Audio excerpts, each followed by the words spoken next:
ये जो सरकार है ये जनता के द्वारा चुनी तो गई है, लेकिन जनता के लिए काम नहीं कर रही। ये अडानी के लिए काम कर रही है, ये बड़े उद्योगपतियों के लिए काम कर रही है, ये अपने मित्र के लिए काम कर रही है, या इनके फेवर वाले, इनके पाले वाले जो लोग हैं उनके लिए काम कर रही है। जी हाँ, बिल्कुल। मैं भाजपा का सदस्य था, मैं संघ से प्रथम वर्ष प्रशिक्षित हूँ। अब दल के अंदर में भी आंतरिक लोकतंत्र नहीं है तो देश में लोकतंत्र की बात वो दल कैसे कर सकते हैं?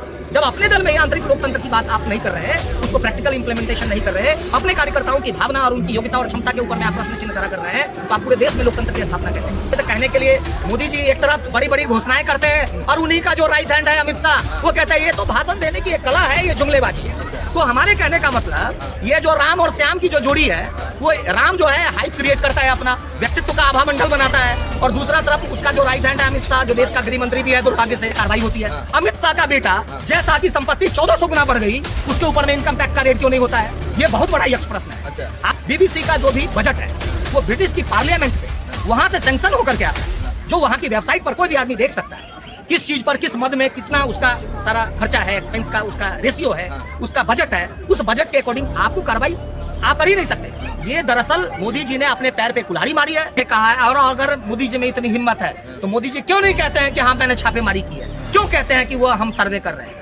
मतलब कथनी कुछ और करनी कुछ।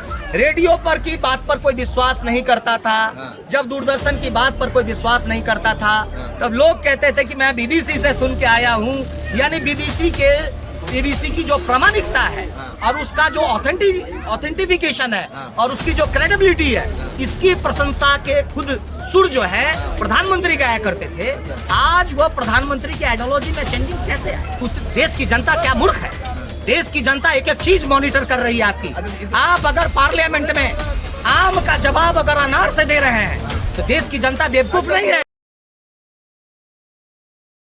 बीबीसी पर आईटी का रेट पड़ रहा है और इसको लेकर देश में क्या माहौल है? एक तरफ तो भारतीय जनता पार्टी और उनके समर्थक जो है वो ये कह रहे हैं कि भाई बीबीसी पर जो आईटी का रेट पड़ रहा है उससे मेरा कोई लेना नहीं है, बल्कि जो उन्होंने जो भी माल कमाए हैं उसका हिसाब दे सरकार वो बीबीसी। लेकिन जो लोग हैं वो कहीं ना कहीं इस बात को लेकर पूरी तरह से आश्वस्त है कि जब से गुजरात दंगे को लेकर बीबीसी ने डॉक्यूमेंट्री बनाई, उसके बाद से पूरी भारतीय जनता पार्टी एड़ी चोटी का जोर लगाकर बीबीसी के पीछे पड़ी हुई है। इस पर हमारे साथ बातचीत करने के लिए है आरटीआई एक्टिविस्ट, क्या नाम है आपका? गोपाल प्रसाद जी। इनसे समझेंगे, इनसे जानेंगे कि इस पूरे मसले को कैसे देखते हैं। एक तरफ तो विपक्ष ये भी आरोप लगाता है कि पूरी मीडिया को जो है भारतीय जनता पार्टी ने, मोदी जी ने खरीद लिया है, और अब बीबीसी की बारी है। कैसे देख रहे हैं इस पूरे मसले को? देखिए, मैं आपको सबसे पहले इस प्रश्न का उत्तर देने से पहले मैं लोकतंत्र की जो परिभाषा है मैं उसकी व्याख्या करना चाहूँगा। लोकतंत्र की परिभाषा है जनता का, जनता के लिए और जनता द्वारा जो शासन किया जाता है उसी को लोकतंत्र कहते हैं। ठीक है। लेकिन मुझे लगता है जो बचपन में मैंने ये परिभाषा पढ़ी, अब वो परिभाषा का कोई औचित्य नहीं है, वो बिल्कुल अप्रासंगिक रह गया। अप्रासंगिक इसलिए मैं कह रहा हूँ कि ये जो सरकार है ये जनता के द्वारा चुनी तो गई है, लेकिन जनता के लिए काम नहीं कर रही। ये अडानी के लिए काम कर रही है, ये बड़े उद्योगपतियों के लिए काम कर रही है, ये अपने मित्र के लिए काम कर रही है, या इनके फेवर वाले, इनके पाले वाले जो लोग हैं उनके लिए काम कर रही है। वो राष्ट्रीय कार्यालय में एक एक टोकन दिया जा रहा था, और वो टोकन इस बात का, मैंने कहा कि ये टोकन किस बात का दिया जा रहा है, तो मुझे पता चला कि ये जो बड़े बड़े जो रिचेस्ट पर्सन जो आ रहे हैं उनको एक एक लोकसभा चुनाव क्षेत्र की जिम्मेवारी दी जा रही है। यानी उस क्षेत्र पर A to Z जितना पैसा एक्सपेंस होगा उसका पूरा हेडेक उनको करना है। पहले ये बताइए कि पहले आप भाजपा में थे पहले? जी हाँ, बिल्कुल। मैं भाजपा का सदस्य था, मैं संघ से प्रथम वर्ष प्रशिक्षित हूँ, मैं अमेठी का स्वयंसेवक हूँ, और मैं गोरखपुर से प्रथम वर्ष का प्रशिक्षण प्राप्त किया। मतलब कि आप आरएसएस में, भाजपा में, दोनों में रहे? मैं देखिए, आरएसएस का स्वयंसेवक का ये पूरी आज़ादी होता है कि वो कहीं भी किसी भी पार्टी में जुड़ सकता है, ये स्वयं मोहन भागवत जी का कहना है।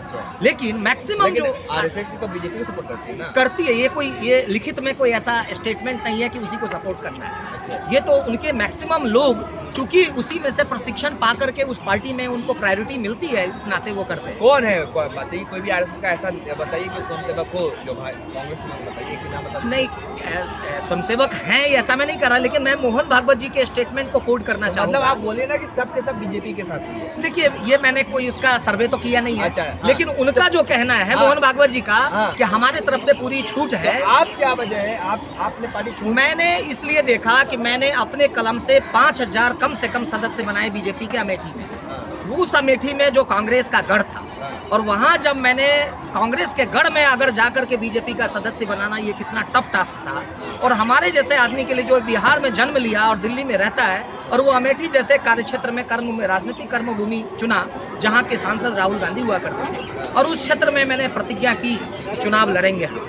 जब मुझे भाजपा से टिकट नहीं मिला और स्मृति ईरानी का नाम अनाउंस कर दिया गया, तब मुझे लगा कि फसल बोएगा कोई और काटेगा कोई।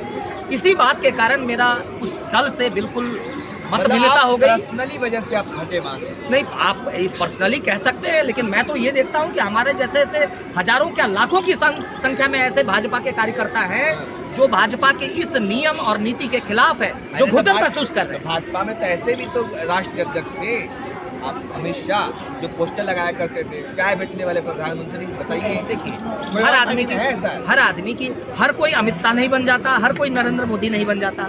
लेकिन मैं आपको ये कह रहा हूँ, मेरा तो मूल बिंदु अमेठी से रिलेटेड है कि अमेठी जब स्मृति ईरानी का कार्यक्षेत्र ही नहीं था, तो उसको हाई जंप कराने का क्या मतलब? ये तो ग्राउंड पर काम करने वाले कार्यकर्ता की उपेक्षा हुई। और मैं ये कह रहा हूँ इस संबंध में कि जब दल के अंदर में भी आंतरिक लोकतंत्र नहीं है, तो देश में लोकतंत्र की बात वो दल कैसे कर सकते हैं? जब अपने दल में ही आंतरिक लोकतंत्र की बात आप नहीं कर रहे, उसको प्रैक्टिकल इम्प्लीमेंटेशन नहीं कर रहे, अपने कार्यकर्ताओं की भावना और उनकी योग्यता और क्षमता के ऊपर में आप प्रश्न चिन्ह खड़ा कर रहे हैं, तो आप पूरे देश में लोकतंत्र की स्थापना कैसे करेंगे? ये एक तो हुआ पहला सवाल। दूसरा मेरा ये कहना है कि मैंने अमेठी के चुनाव परिणाम में 2014 में आपके राष्ट्रीय मुस्लिम मोर्चा के इंद्रेश जी ने हमारे ऊपर में दबाव बनाया कि तुम्हें चुनाव नहीं लड़ना है। 12:30 बजे रात में उनका फ़ोन आता है। मैंने इतना कहा कि आपके दबाव के एक छोटे से स्वयंसेवक के पास आपके जैसे बड़े पदाधिकारी का फ़ोन आना ही हमारे लिए उपलब्धि है, और आपके कहने से इस बार मैं चुनाव नहीं लड़ूंगा, लेकिन अगले बार आप मुझे चुनाव लड़ने से रोक नहीं सकते।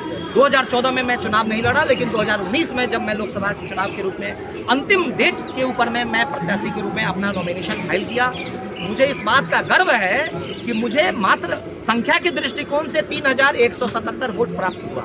आप चुनाव आयोग की वेबसाइट पर देख सकते हैं। लेकिन मैं आपको इसका एक दूसरा जो एस्पेक्ट है, दृष्टिकोण कहते हैं, दृष्टिकोण मैं आपको ये बता रहा हूँ कि अमेठी जैसा ऐसा वीआईपी क्षेत्र जहाँ कांग्रेस का प्रत्याशी था राहुल गांधी, जो कई बार से सांसद रहा है, और वहाँ पर वीआईपी उम्मीदवार जो नरेंद्र मोदी की राइट हैंड स्मृति ईरानी थी, उस चुनाव क्षेत्र में मुझे उन दोनों वहाँ की 3177 जनता ने इन दोनों वीआईपी उम्मीदवार को छांट करके गोपाल प्रसाद जैसे फक्कड़ आदमी को चुना। ये हमारे लिए गौरव और आदर्श का विषय। अभी जो बीबीसी पर रेड हुआ है, इससे आप कैसे देख रहे हैं? इसको हम पत्रकारिता पर हमला समझ रहे हैं, और ये देश की स्वतंत्रता, एकता और अखंडता के ऊपर में भी प्रश्न चिन्ह खड़ा कर रहा है। ये हमारी अभिव्यक्ति की आज़ादी के ऊपर में बहुत बड़ा प्रश्न चिन्ह है। ये हम कहते हैं कि लोकतंत्र का 4 स्तंभ है, चौथा जो स्तंभ है वो हम जो है इंडिपेंडेंट एनजीओ को मानते हैं, और एनजीओ के प्रतिनिधि के रूप में उसकी वॉचिंग करने के लिए मीडिया को मानते हैं। और मीडिया के ऊपर में ही उसको आप स्वच्छंद तरीके से काम नहीं करने देंगे, उसके अस्तित्व पर आप प्रश्न चिन्ह लगाएंगे। मोदी जी दिन रात काम कर रहे हैं, देश का नाम रोशन कर रहे हैं, उसकी छवि को बिगाड़ने के लिए एक डॉक्यूमेंट्री बना देंगे, तो ये तो ठीक है ना? देखिए, छवि किसका बनता है और कैसे बनाया जाता है ये आप भी जानते हैं और हम भी जानते हैं। मोदी जी का जो टीआरपी रेटिंग है, और फेसबुक पर और क्या कहते हैं यूट्यूब पर और ट्विटर पे, ये जो अकाउंट्स, जो फॉलोअर्स जो बढ़ते हैं और लाइक जो बढ़ता है, ये गणित आप भी जानते हैं और हम भी जानते हैं। क्या गणित है? मैं नहीं जानता। नहीं, आप बिल्कुल जानते हैं। ये ऐसा देश का, मैं इसका सिंपल सा बात कहता हूँ कि अगर आप एक जनरल मतलब मेंबर हैं, जनरल अगर आप सब्सक्राइबर हैं, तो आपका जो लाइक है वो बढ़ नहीं सकता जब तक आप पेड ऑप्शन नहीं लेंगे। पेड ऑप्शन जो लेने वाला होता है उसके प्रोफाइल के आगे ब्लू टिक रहता है। ब्लू टिक का मतलब है कि आपने स्पॉन्सरिंग किया है, आपने फी पे किया है। मतलब आप मोदी जी पे क्या कहना चाहते हैं? मैं मोदी क्या, किसी भी नेता का जो प्रोफाइल है, जो बड़े अपने आप वीआईपी बनता है। संसद में देखा था मोदी जी ने क्या कहा, एक एक मिनट। अकेला मोदी सब पर भारी। देखिए, क्या कहेंगे? वैसे तो कहने के लिए मोदी जी एक तरफ बड़ी बड़ी घोषणाएं करते हैं और उन्हीं का जो राइट हैंड है अमित शाह, वो कहता है ये तो भाषण देने की एक कला है, ये जुमलेबाजी है। तो हमारे कहने का मतलब ये जो राम और श्याम की जो जोड़ी है, वो राम जो है हाइप क्रिएट करता है, अपना व्यक्तित्व का आभा मंडल बनाता है, और दूसरा तरफ उसका जो राइट हैंड है अमित शाह, जो देश का गृह मंत्री भी है दुर्भाग्य से, जिसके ऊपर मैं दुर्भाग्य इसलिए कह रहा हूँ कि इसके ऊपर में इतने सेंसिटिव केस रहे हैं, वो हमारे इतने सेंसिटिव डिपार्टमेंट का गृह मंत्री कैसे बन गया? आप मीठा मीठा का कड़वा थू जब भाजपा में तब नहीं आता। एक मिनट, मैं उसका बता रहा हूँ, जब भाजपा में तो नहीं, मैं बता रहा हूँ उसका। ये भाजपा में रहने और न रहने का प्रश्न नहीं है। संविधान का जो फैसला हुआ ये हमारे उस वक्त का नहीं है, ये अभी हाल का डिसीजन है जो जस्टिस यू ललित जी ने सुनाया। जितने बड़े इंपॉर्टेंट केस थे नरेंद्र मोदी के और अमित शाह के, ये जो पेंडिंग केसेस हैं, इसका सारा का सारा डिसीजन यू ललित जी ने किया, और यू ललित जी को उसके पारितोषिक के रूप में क्या दिया गया ये आपके सामने में है। आप क्या कहते हैं, गोगोई जी का आप देख लीजिए, गोगोई जी का उनको राज्यसभा का मिला, एक को अभी जो है आंध्र प्रदेश का राज्यपाल बना दिया गया। आप एक बात बताइए, हम न्यायपालिका से हम अंतिम आस करते हैं कि हाँ सब जगह करप्शन है, लेकिन कम से कम न्यायपालिका का जो दरवाजा है वो कम से कम बचा हुआ है। लेकिन अंतिम मैं सर पे कफन बांध के काम करने वाला आदमी हूँ। मेरा अपना सिद्धांत है कि जब मुझे मरना होगा कोई माई कलाल मुझे बचा नहीं सकता, और जब तक मुझे जिंदा रहना है मुझे कोई माई कलाल मार नहीं सकता। रह गई बात न्यायपालिका की, तो न्यायपालिका कोई भगवान नहीं है, उनके गलत डिसीजन को भी चैलेंज किया जा सकता है।